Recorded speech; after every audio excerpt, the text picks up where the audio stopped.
Welcome back to Life with Games podcast. I'm Emmanuel. And I'm Esther. This is your first time joining us. Thank you so much for tuning in. If you're watching us on YouTube, be sure to hit that subscribe button wherever it is so you can be the first to find out when new episodes are coming out. We usually put out episodes every other week, so just know our cadence, but be sure to subscribe. If you're listening on your favorite podcast platform, be sure to subscribe there. Feel free to like, comment, give us feedback, let us know how we're doing. And without further ado, I'm going to toss it to Esther. Why? You just give the whole welcome and intro, how we've been married for 10 years. Y'all, we've been married for 10 years. She been my boo thing for 13 years, going on 14. It's almost 14. Oh, it is. Yeah, Ooh. It was just after Easter. I broke up with you, though, that time. No, I'm talking about, this is before we started dating. Why are you bringing up bad memories? I was talking about when we first got started. When we first got started, it was about 14 years ago, a little after Easter, when we first started talking and being friends. That's what I was talking about. You talking about breaking up with people. That's a good segue into today's episode. We talking about therapy, y'all. Wait. But before we jump into therapy, y'all might notice that we got on some fancy little shirts that are very comfortable. Yes. And so I think about 3 episodes ago, we introduced this new segment on the podcast called People Over Things. And it came from conversations I was having with myself and Emmanuel, as well as just with other people and just with the kids, how we need to value things less than people, or value people over our toys, or people over our phones, or people over our favorite show. And so this is the concept of people over things. It's coming from Matthew 6 and 30. 6 and 21, hence the Roman numerals on the bottom. And that verse says, for where your treasure is, there your heart will be also. And so thinking about, like, is my treasure in, like, my clothes? Is it in even my image? Mm-hmm. Is it in my house or my car? Or is it in my relationships? And this is something that I have struggled with because I do value relationships, but then because there were seasons of lack, I could see where I valued things more.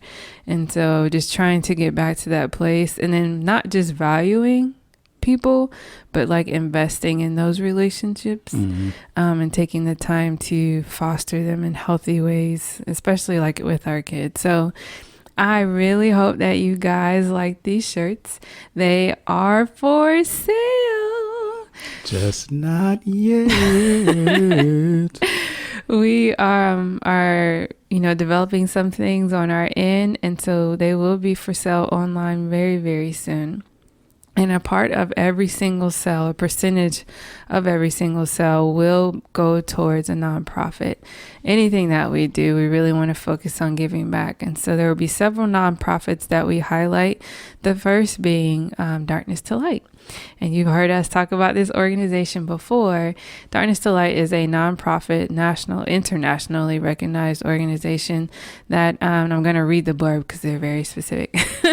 That empowers adults to prevent, recognize, and react responsibly to child sexual abuse. And they do that through awareness, education, and stigma reduction. And this is just something, as parents and as authorized facilitators for Stewards of Children training, that we're really passionate about. We're really just involved in different ways with highlighting this organization, and what better way for us to do that by financially giving to them. So we invite you guys to join us on that journey. Yep. And if you want more information about Darkness to Light, it's d2l.org. Yep. Right? D2L.org. So if you guys want more information, you can go check out the website to see the amazing work they're doing, especially in this season where we're seeing, and the world is seeing, an increase of not just abuse, but sexual abuse towards children by, unfortunately, loved ones, where they're all in the house at the same time and the kids can't really escape to school or to a friend's house like they may have used to. So it's very near and dear to our heart.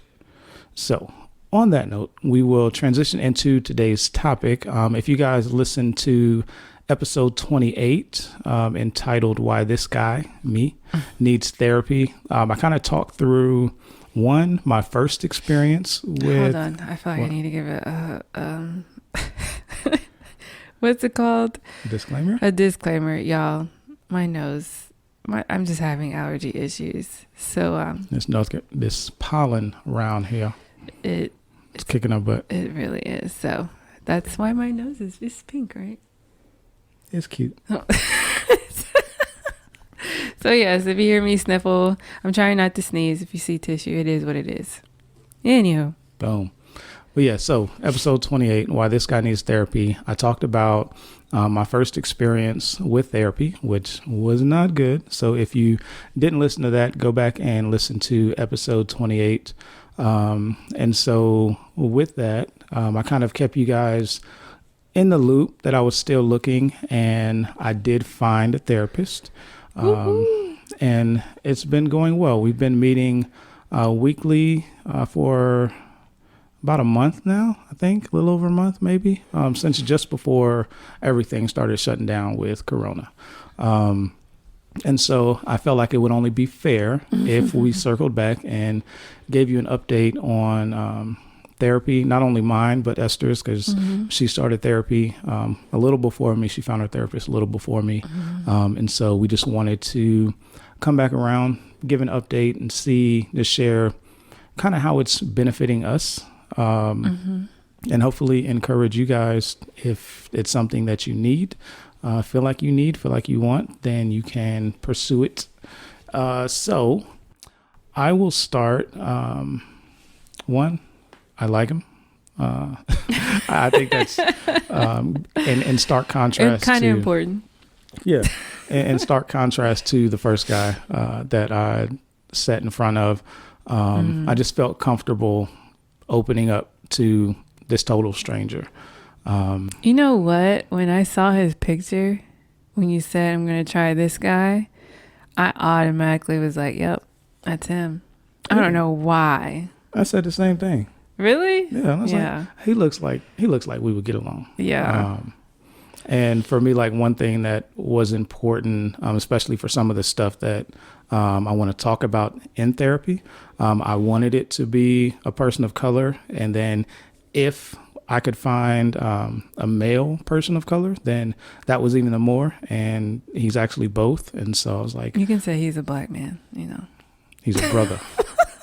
I mean, same difference. No, it's not. You say person of color, it could be Indian, Hispanic. He's a dreadhead brother, and I appreciate him. Oh so, gosh. Boom. But yeah, so the first session went as, I guess, most typical sessions go. They ask you a bunch of questions, see what type of journey you want to be on. And I just liked the options for approaches.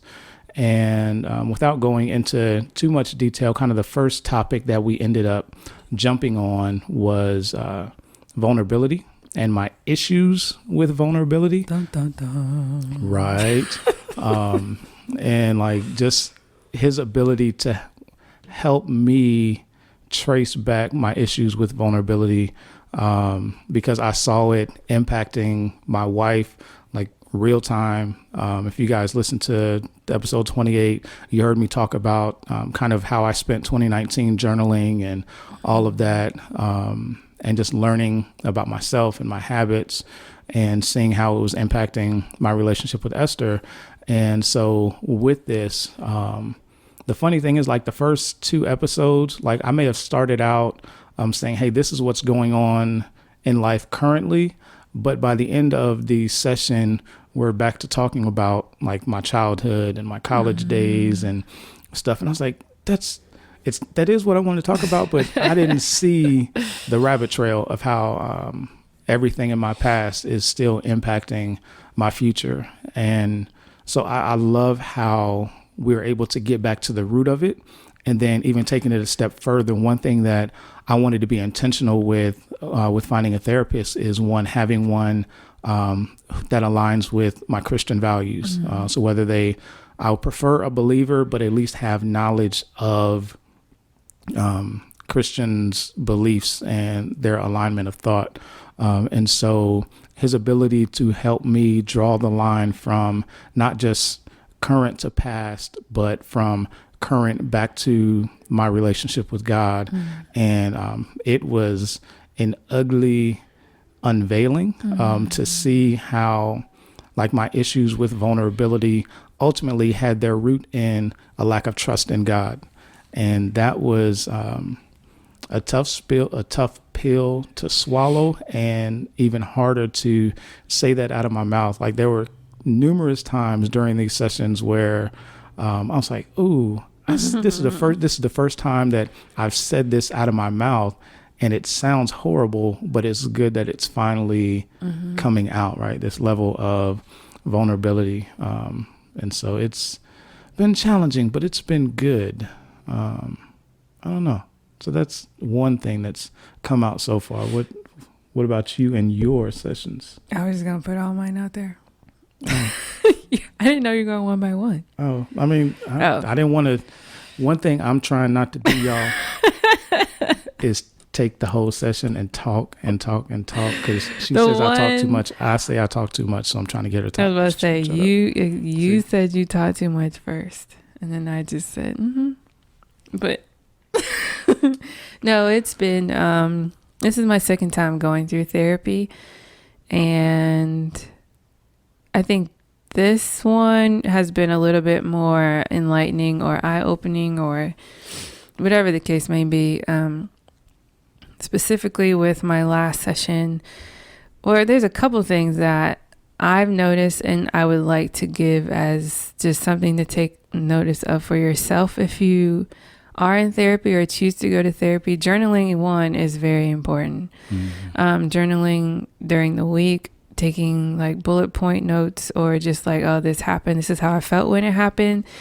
Because what I noticed is with our sessions, I think initially expected her to take the information from my intake form, which was what happened before, and kind of walk through my major issues with me, dig through them. But with her, it's more so she works through it by asking me, so how was your week? And if y'all know me, I struggle to remember what happened this morning. Like yesterday, what? So that's why journaling is important. And I realize the reason why she's asking that question is she wants me to think about like any major moments this week that maybe were difficult for me to process. And she can help me kind of go through those things. And that happened with our last session. And then kind of like you, it ended up, she asked me, she was like, when you I had to deal with something in relation to our kids and this expectation I had and this thing I noticed in myself that I didn't like. And she was like, what was happening in your life when you were 7 or 8? And so I told her what was happening, and she starts asking more questions and breaking stuff down. And it was like this bam moment. I was like, oh snap. Was that the one you was crying? Like, or is that all your sessions? I was about to say, yeah. I think I didn't cry because I think I was so shocked. Like to put 2 and 2 together, like what didn't happen for me at those ages is what I was expecting my kids to behave like. Like what didn't happen for me in terms of maybe like comfort and consolation, I wasn't giving that to, the kids in this particular moment, because in my mind I was actually like, I had to act like this and deal with it at that age, so you can't do. So that connection was just like mind blowing. And so I think the other thing about that is being very honest about your past and present, because if you're wanting help, you're going to have to dig deep and say, like you said, the things that you don't say out loud, but they're in your head and you repeat them, or you blame people for them, or you are hurt by them. Like, you have to get that out. And this is a free, or at least it should be a free and comfortable environment to do that. Like, there's stuff, and I've said in my session, that I won't tell him, and not because Oh, we keeping secrets now? It's not secrets, it's wisdom. Because, God, yeah. Go ahead. No, are you sure you're not gonna forget? I probably will, but go ahead. Oh, come on, babe. No, it was just, it made me think of the vulnerability in context. Like, that was one thing from one of my sessions with my therapist, was talking about the importance of understanding context is so important in vulnerability. Like, there are times when you should be vulnerable, like, say, with your spouse, but you also have to use wisdom to know, like, one, there are some things that are not healthy to share, and other things they're healthy to share, but maybe not in this moment or in this season. And so, like, just understanding, because I used to believe, or I went into it believing that I just struggled with vulnerability, like just being vulnerable. But the thing is, I just need to grow in learning when to be vulnerable and how much to be vulnerable with. And so, so just when you were talking about that, like, it's not wise to share everything, and it doesn't make you someone who's not vulnerable. Just like, there's healthy and unhealthy vulnerability. So that was, I think that, and that's why I really believe in therapy, counseling, because it goes back to that picture I saw where it's like, I have a ball of yarn. It's probably got flames everywhere and cobwebs, and it's just a mess in my head. But I need somebody who will help me, like, unravel that ball of yarn, disconnect some things, connect some things, blow out fires, like, pull down the webs and allow me to think clearly and see where, these things are connected and where they shouldn't be connected. And so I have been really grateful. At first, I still kind of am like, is this my therapist? But when I look at the fruit, and especially that last session, I was like, oh, yeah. I think she's needed for this specific season that I'm in, related to, like, the main things that I'm having issues with. And so there might be another season where another therapist is needed. I think especially Black female is needed for me, because this one is not a Black female. The one I wanted, she's booked till May. She's probably booked till August now. But yeah, so I think for where I am with what I'm dealing with, it's necessary. And then, like what I had before, it was necessary for then. So just understanding, what are your primary goals? And I think they ask you that. Did he ask you, like, what do you want to get out of this? Yeah. And I think that's good to know what you want to get out of therapy, and then allow some of those expectations to be challenged and to let go if they're wrong. Because I know one of the hesitancies I had, especially with after like the first session or two, where my therapist would give me homework on stuff, right? He'd say, go and think through your past and write out, the answer to these questions, or think through these questions. And so there was, unknowingly, there was a sense of almost feeling like I was back in school or in a previous season where we would get these assignments, and like I was doing them out of obligation sometimes, and not so much to learn and grow. And so like with the most recent session that I had last week, I didn't do the homework. Like, it was just a rough week. And if you follow me on Instagram, you kind of see some of my posts and see what that was about. But it was a challenging week. And so I just didn't give any energy to the homework. And so the night before and even the morning of my session, I was hesitant. Like I didn't want to. I wanted to call and cancel and be like, look, I'm just not feeling therapy today. But what I realized and what my therapist helped me to realize is I was going into it with the mindset of like being back in high school or in college when you didn't do your homework, you dreaded going to class the next day because you felt like you were going to get called on and you weren't going to be able to participate, or your teacher was going to look down on you or whatever. But his encouragement was that like therapy, if you do the homework, therapy is going to happen. If you don't do the homework, therapy is going to happen, right? It should be a time of encouragement and refreshing. And so that just allowed me to let go of trying to maintain this,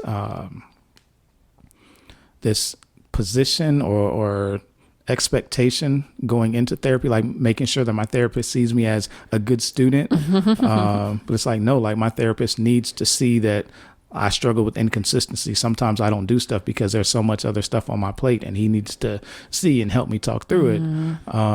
And so like that was super encouraging. And to know like my last session, there was no agenda. Since I didn't do the homework or anything, we just kind of talked through that week, and I walked out of that session super encouraged, refreshed, and even challenged to pursue my wife in better ways. And so what was that? What? You have done that well. Hey, I'm a pursuer. I'm gonna hunt you down. I mean, like a penguin. Yes. There's a Inside reason joke, why sorry. you said that. But yeah, so just appreciating the flexibility of therapy, right? And it not being as rigid as I assumed or thought, at least with my therapist. So if that's a fear for you or hesitation that, you don't, like you still want to be seen as in this particular light with your therapist, you want to be the good student, like you can let go of all of that and just say, look, this week was rough, and hopefully you have a good therapist who says, all right, let's talk about it. Yeah. And I think that's why it's very important. As I was talking to people prior to like getting a therapist, one friend was like, we went through 3 or 4 till we finally found one we felt comfortable with that addressed what we needed them to address. And that was scary initially to hear, but I appreciate the honesty in that. I appreciate, that your first might not be the one for you. Neither may be your second, but to keep pursuing it until you find the person that you're comfortable with, because that quality is going to be necessary.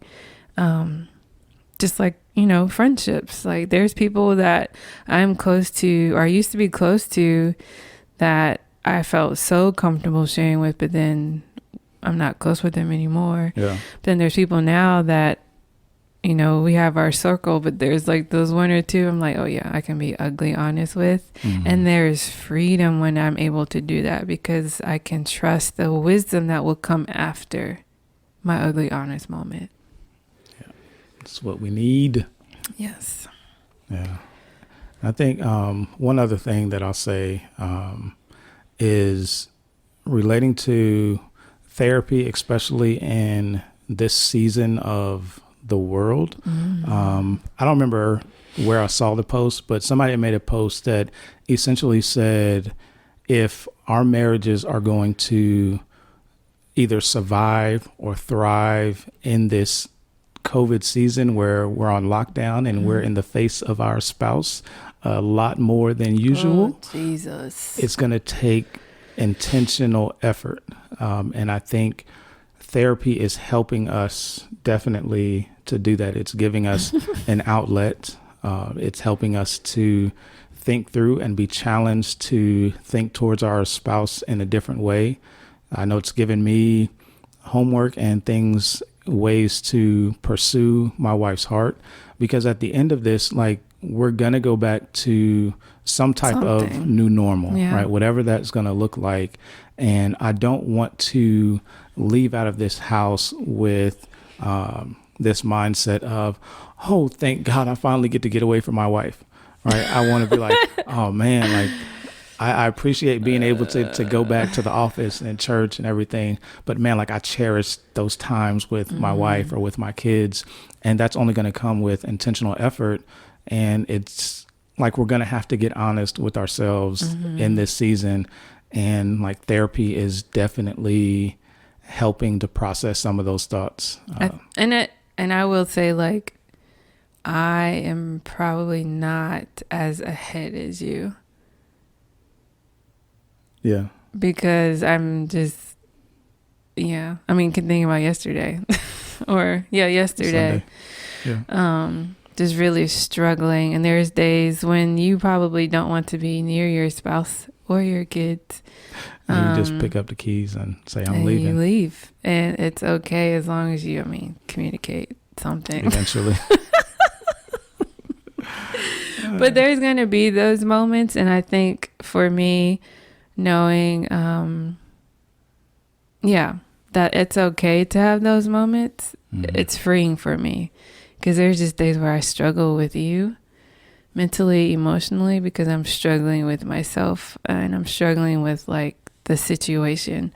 But it's going to be okay. I think that's, and it's crazy because I realized I did not have my session on Friday.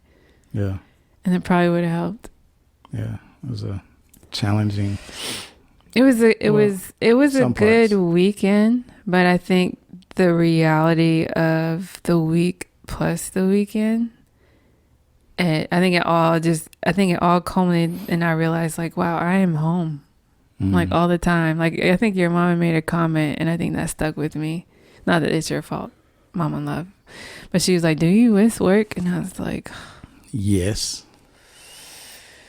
Oh, yes. But then that brought all these other things to mind. So, yeah, it's okay if you're not okay. That's what I'm saying. Yeah. And so, like, that's our encouragement in this episode is, like, there are going to be ups and downs in this COVID season. But God has given us the gifts. The gifts of laughter. But he's given us the gifts of therapists, of pastors, of friends, of spouses, to help us deal with these things and process emotions. He's given us journals and things like that. And so, like, we don't have to struggle alone in this season, right? I want every marriage that I know that I'm connected to, every parental relationship that I know and I'm aware of, like, I want them to come out of this season saying, man, like, that was, it was hard. It was ugly at times. It was messy, but like, God was in the midst of it, and I'm better for it. My family is better for it. My marriage is better for it. And sometimes that means getting help, right? And like, we have to be honest and be willing to do that. And I'm grateful that I started therapy. I am. Good. It's been good. I am so happy to hear that. Yeah. Sometimes I don't want to do it, but it's good. You have a good counselor. I do. Slightly jealous. She's told me a little bit that she was jealous, just a little bit. Yes, because you talk about some of your stuff, and I'm like, we haven't talked about that yet. But then we did talk about it. My next one. That was crazy how, like, we have therapists from different practices, but like, some of the stuff that our therapist has told us individually has been the same. And so as we're kind of talking through, sharing some of our sessions, I'm like, wait, your therapist talked about that too? So it was good. Yes. You talk about the call to action, like just resources that people can access? I mean, besides what I already mentioned. If you're looking, I think the first place to start is look at your health insurance. We realized that his job recently, it increased? Yeah, it increased. So first of all, they had this option where you could get free sessions, and I was like, oh snap. And then the number of sessions that actually increased, and so we were able to get like 10 for free under his insurance. And so I would start there to see like, what is your insurance company doing as related to mental health? And they should be doing something, because over the last few years it's become a very important issue. So look into it. What usually happens is that they will have a list of approved or not approved, what's the word? In-network therapists. And it's a mix. It could be secular, it could be Christian, it's whatever. What I ended up doing was looking at that list and then going to psychologytoday.com and kind of filtering that, because I was looking for a female. Initially, I was looking for an African American female, and then our area. And Psychology Today will let you go through like a lot of filters. From like telehealth to specific areas that they focus on, to Christian or secular. And so that's what I did. And so I would insurance, Psychology Today, Therapy for Black Girls is a podcast where I ended up finding more resources, and it is catered towards Black women or women of color, but they still offer amazing resources on their Instagram page, as well as their website. Trying to think, if you have family members or people in church who, or just whoever who you know, maybe going through counseling, ask them about their counselor's practice or their counselor themselves. I asked, I have no shame. Asked my church. I asked people I knew who are in therapy. Some people might be maxed out, not taking anybody. Some people, they might have a whole practice. Some people you have to be waitlisted for. They might be out of network. One thing I did realize is once I found my person, she was not available to take health insurance, our health insurance through one practice. But what I didn't realize is she was at another practice. And so I was able to see her through the other practice and get my 10 sessions for free. And now we have the option of telehealth, which is really important. So, there's so many resources. I am not a, she's not Google, y'all. So I'm not Google.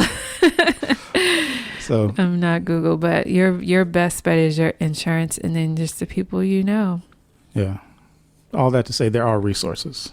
So don't let money be an issue. There are, churches that do it for smaller fee, and even contacting the therapist's office, like they do reduced fees, whatever. So they're more than willing to help, especially in this season where I'm sure their plates are full, but they understand the need for it. Yes, and even I learned from big family friends that even if you, never mind, I don't have the details, but I just learned like it doesn't matter what economic bracket you are in, low, middle, high, especially those in low, you are able to get access to mental health care. And so it's out there. You just we all have to work. We have to do the hard things. Yeah. Cool. So if you don't already, be sure to subscribe to our podcast, either on YouTube. You can follow us for all of our details there, on Facebook, on Instagram, at Life with Gains Podcast. You can follow me at Life with _Emmanuel. And you can follow me at Life with _Esther. Cool. We would love to start a conversation with you. So feel free to jump in our DMs or comment on the YouTube video below, and let's start up a conversation. But if there is nothing else, love you guys. Can't wait to see you next time. On that note, for the shirt. Yes, look for the shirts. They'll be coming out very soon. So be on the lookout. Go ahead and order your shirt and get it so you can be styling this summer. What do you mean go ahead and order their shirts? I said be on the lookout. So when it does, they can go ahead and order their shirts. When you listen to this, you're going to hear you say go ahead and order. Y'all know what I mean. On that note, I'm Emmanuel. And she's Esther. And I'm Esther. Join us next time. Go ahead Us and finish. together. Stop looking at me. My wife is savage, y'all, and my daughter takes after her. My daughter be playing me to my face, and now I see where she gets it from. You're strong. No, I won't say that. You are strong, though. But you're, like, funny. Anyway. What am I saying? Join us next time. We love y'all. We'll see y'all. Y'all know what we say. We're trying to make God normal in the everyday stuff of life and live a life with gains. With games. Peace. Bye.